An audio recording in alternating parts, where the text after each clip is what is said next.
Il y a plusieurs clés qui parlent de la nouvelle naissance. Mais nous allons voir la première clé aujourd'hui. Les vêtements des chrétiens. Les vêtements. Les talents avec Tomé. Avec Pamé. Les habits qui coûtent. On ne veut pas où les et qu'il se révèle avec ça. Le vêtement des chrétiens. Parce que le chrétien, le corps du chrétien est le temple du Saint-Esprit. Et Dieu habite là, Dieu est là, Dieu est assis, Dieu dort, Dieu marche, Dieu mange là.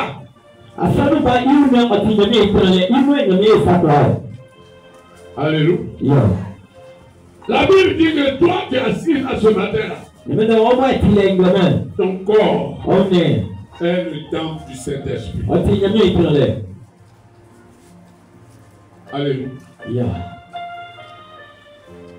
La nouvelle naissance est preuve. C'est pourquoi l'apôtre Paul a dit: j'ai combattu le bon combat. Donc je demande, la nouvelle naissance, il faut des preuves pour qu'on sache que tu es né de nouveau. Parce que quand on dit un enfant est né de nouveau, la Bible qu'on met sur lui, c'est pas la même chose que pour les grands. Même le parfum qu'on met sur lui, c'est pas la même chose. Tout qu'on met sur lui, là, c'est pas la même chose que pour les grands. Toi, si tu es né de nouveau, on doit voir les preuves de cette nouvelle naissance, la chute forte. Alléluia. Pardonnez, laissez-moi vous choquer ce matin.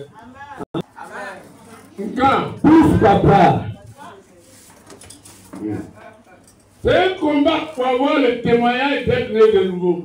On dit venir à l'église ne signifie pas que tu es né de nouveau. Tu es dirigeant. Tu prêches. Tu chantes à la chorale. Ne signifie pas que tu es né de nouveau. Être bishop. Être prophète. Pasteur. Prophétesse. Ça ne veut pas dire que tu es né de nouveau.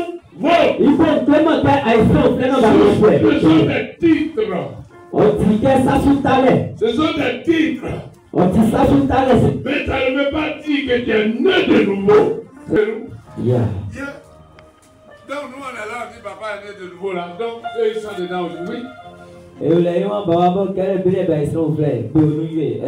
Ça ne veut rien dire. Je suis pasteur, je suis bishop, je suis apôtre, je suis évangéliste, je suis ceci. Ça ne veut rien dire. Est-ce que c'est des titres que tu portes là? Est-ce que tu es né de nouveau? Est-ce que le Saint-Esprit habite dans ton corps?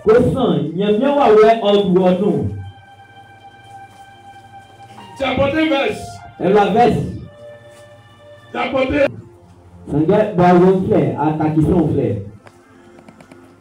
Naître de nouveau, qu'est-ce que ça veut dire? Ce sont des fruits qu'on doit voir dans ta vie. Il y a des fruits qu'on doit voir dans ta vie. C'est un genre de comportement qui est conforme à la parole de Dieu. Qu'on voit dans ta vie. Et qui sert de témoignage pour ta nouvelle naissance. Il y a un témoignage de la nouvelle naissance.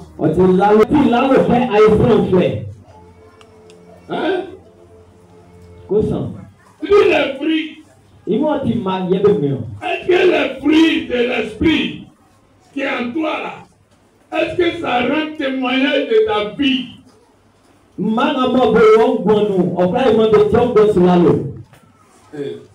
Mon fils, tu as grandi dans l'affaire de Dieu là maintenant. Dans la parole, en baoulé là. Amen. Amen. Amen. Amen. Aujourd'hui, Amen. nous allons voir une seule clé. Il y a où la clé par contre? Qu'un chrétien doit porter comme fruit de la nouvelle naissance. Mon fatake be mui asonu bakunu na basi. Une seule clé. On dit la clé bakunu. Qu'un chrétien doit porter On fatake asonu bakunu be mui gono. comme fruit de ta nouvelle naissance. Be mui koti ma wa ifron fleur. Cette clé-là, Ils sont la clé balière. c'est ta façon de t'habiller. On va faire que l'on C'est ta façon de dire à ton voisin et à ta voisine. Ta façon de t'habiller. on va faire que l'on. Tu peux lui dire, Qu'est-ce ta façon de t'habiller. on va faire que l'on. C'est une clé, On dit la clé bakunu. un fruit On dit de ma. la nouvelle naissance. Yon clé tel à ifron fleur. Et